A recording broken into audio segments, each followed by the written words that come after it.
let's just say, by obsolescence. It was that beautiful peak time of autumn, when all the leaves were still on the trees.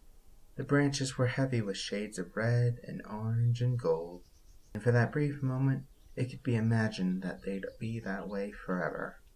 It could be dreamed that the winter would not come this year, and neither would the spring after it, nor the summer again after that.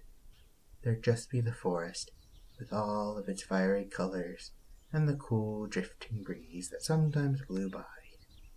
Of course, it wouldn't happen. The running of the leaves would be in a week's time to tear it all down and leave the trees bare. There were reasons, very good reasons, why there could never be a perpetual autumn, but one could imagine it anyway, if only briefly. In the heart of the forest stood Equestria's own Princess Celestia. She was completely alone, and it had taken much effort for her to get that way.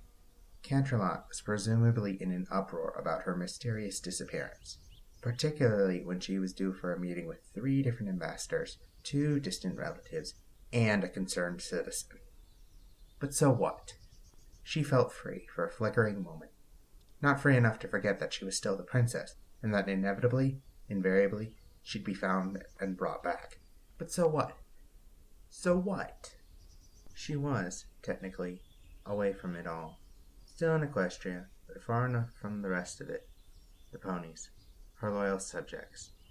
There were no sycophant upper-crust Canterlot ponies in these woods, nor were there any of the rustic Ponyville types who'd throw themselves off a cliff if they thought their princess would like the sound of a splatter. It was nice to be 10 miles distant from either of them. She was, at any rate, sick of both of them. Not all of them.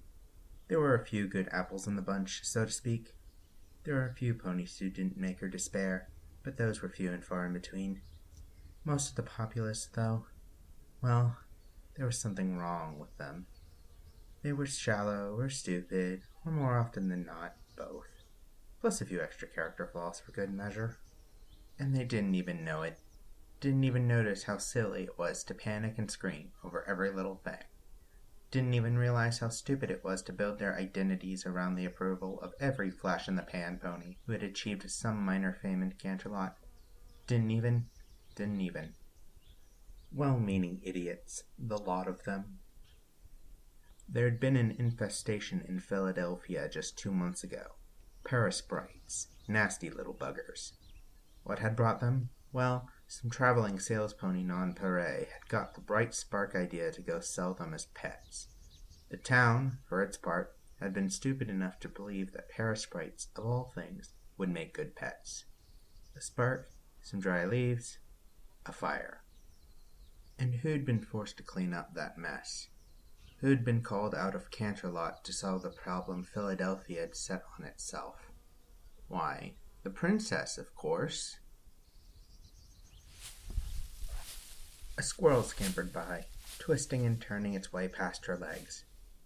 Birds who hadn't the good sense to go south already chirped in a lovely little chorus.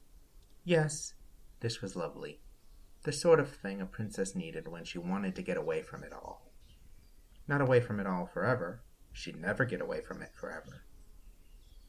Unless... Suppose, she began, speaking to no pony in particular. Suppose I killed them all. A passing-by bunny stopped in mid-hop and stared up at her with its big black eyes. Was it listening? Had it heard? Did it understand? Maybe. Animals were smarter than most ponies gave them credit for, just as most ponies were dumber than they gave themselves credit for. Let's just say, Celestia repeated, now for the pleasure of her little woodland friends, as well as herself, that I killed every pony. Hypothetically, of course, she added when the bunny's eyes widened. I'm not being serious, but let's just say. A few more animals scurried up to listen, trying to figure out what all the fuss was about. A hedgehog poked its head out from inside a log. A squirrel peered down from a low-hanging branch. It was an audience in the making, but Celestia didn't mind. She welcomed it, even. The more ears there were to hear her crazy ideas, the more sense she could make of her own rambling. It wouldn't be very difficult, to kill everything, She told them. if I really wanted to. Which I don't. She added again. But if I did. The hedgehog chittered something. She didn't know what it was really trying to say, but she took it to mean, how? Well, let's just say that I left the sun up too long. Some of the animals did something that sounded a bit like laughter. Of course they would laugh, Celestia knew.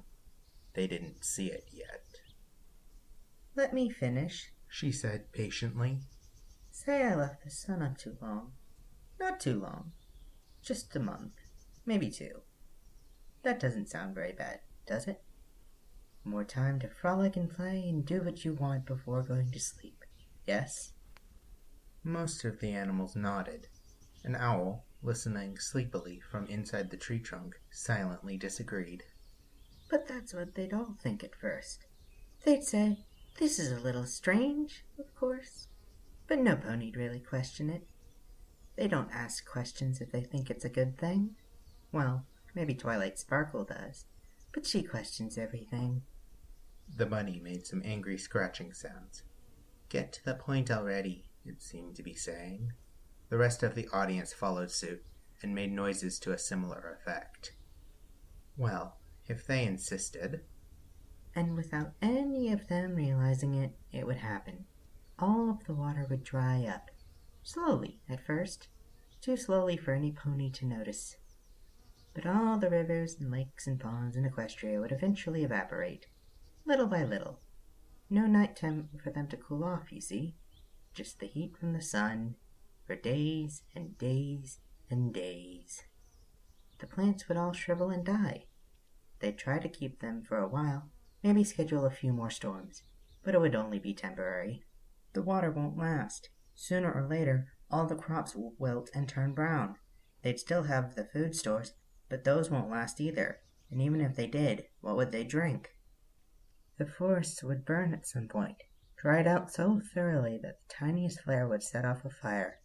Probably the towns would burn too. Only Canterlot is anything approaching fireproof. Small consolation, that. Once the water's gone, and the food's gone too, everything is dead. It'd just take one last wildfire to wipe out everything completely, and make the land a desert proper. So that's what we'd have when all is said and done. A desert. A vast, sprawling nothingness where Equestria used to be, if I left the sun up for too long. All the animals were staring up at her with wide, open eyes. Not the tiniest noise could be heard in the forest at that point, not even from the birds. She could just tell that they were all thinking the same thing. Why would you do that? I wouldn't, she assured them. I'm not going to. I love all my subjects, even when they're being very stupid. But if we just say that I did... She swallowed and thought about it for a second more. If we just say that I did, maybe I'd finally... But before she could go on, a voice could be heard passing through the trees. Princess, are you there? It sounded very much like a royal guard.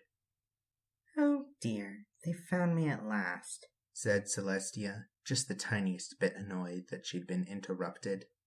I'd hoped for a little more time. Princess? The voice repeated, closer and louder this time. I'm here, she called back. Follow the sound of my voice. Stay where you are, Princess. We're coming for you. Soon enough, a pair of gold-armored stallions trotted up and bowed before the princess. We are glad to have found you, Princess, said the first.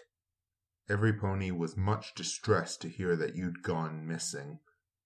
There is much work to be done now in Canterlot, added the second. The ambassadors are all furious with you, and there is talk of a petition requesting that the princess pay more attention to the state of the... Of course there is, Celestia sighed. Let's go then. Come on.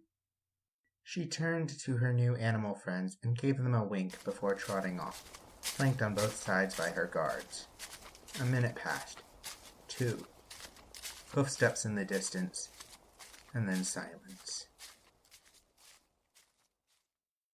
The animals looked at each other, and then at the sky, and they saw the autumn sun shining brightly above them. They prayed very hard that it would go down soon.